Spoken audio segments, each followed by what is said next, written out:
So in today's video, I'm going to be testing the Pxg 0211St irons.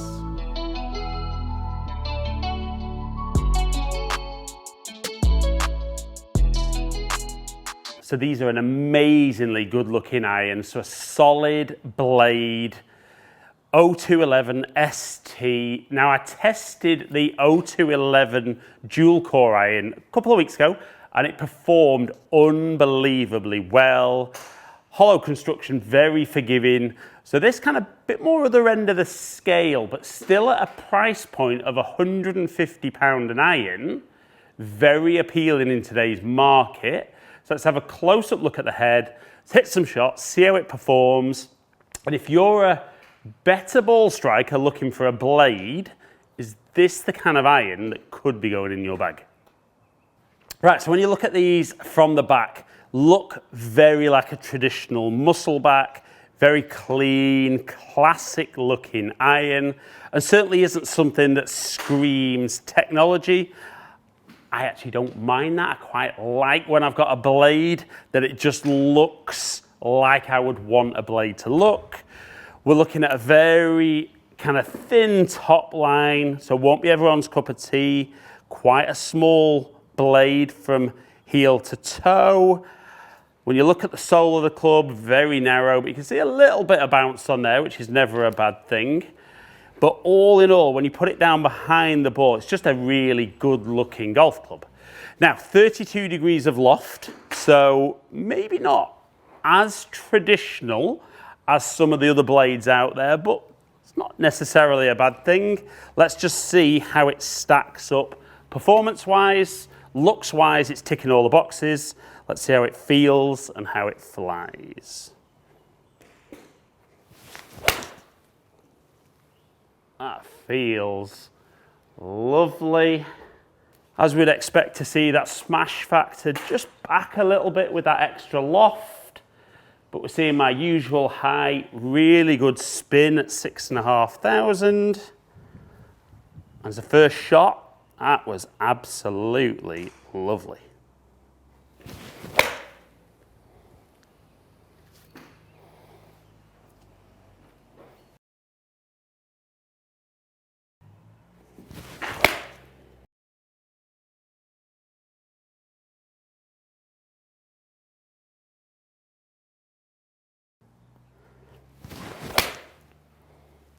Just pulled that one a little bit, but it feels very solid.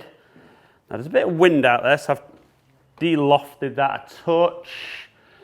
So you can see that one straightening up.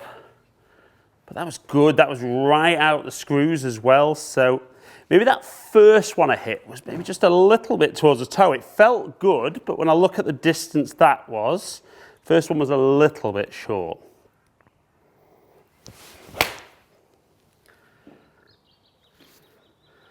And yeah, that is absolutely lovely. I mean, absolutely ticking the boxes. Let's just go a couple more. Now that was toey. As a little bit towards the toe. You see a big drop off in ball speed. Distance down, but again, spin and everything pretty good.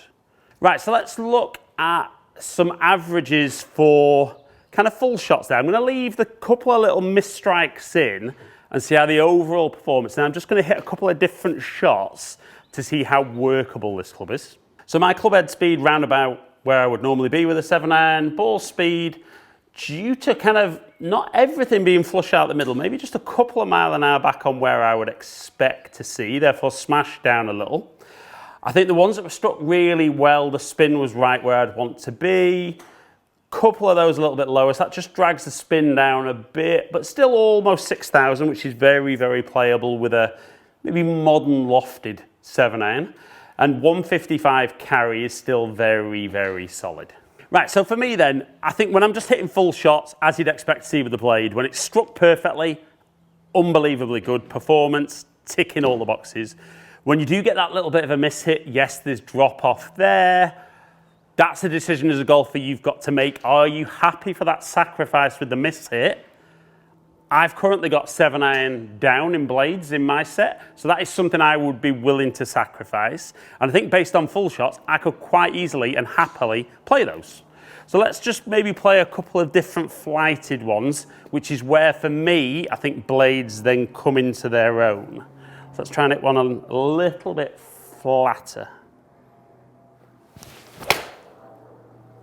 Oh, that is lovely. Really nice. Little bit flatter. Only marginally flatter though. Did look a little lower than that. So let's see if we can go down. Let's see if we can get more 60 foot.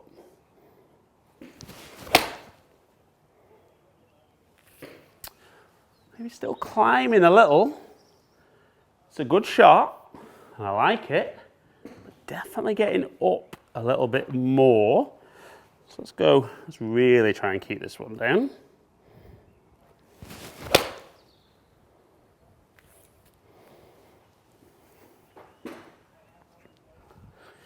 Maybe I should just hit those shots all day.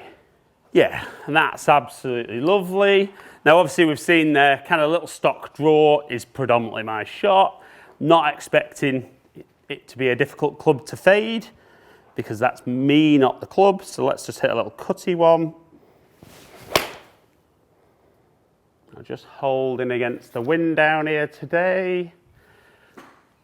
So as that normalizes, see that little cut.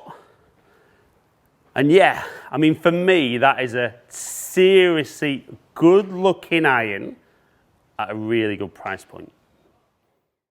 Right, so we saw from the numbers there, that 7-iron producing exactly what I would want a 7-iron to do, kind of hitting pretty much the numbers I would want from a 32 degrees 7-iron.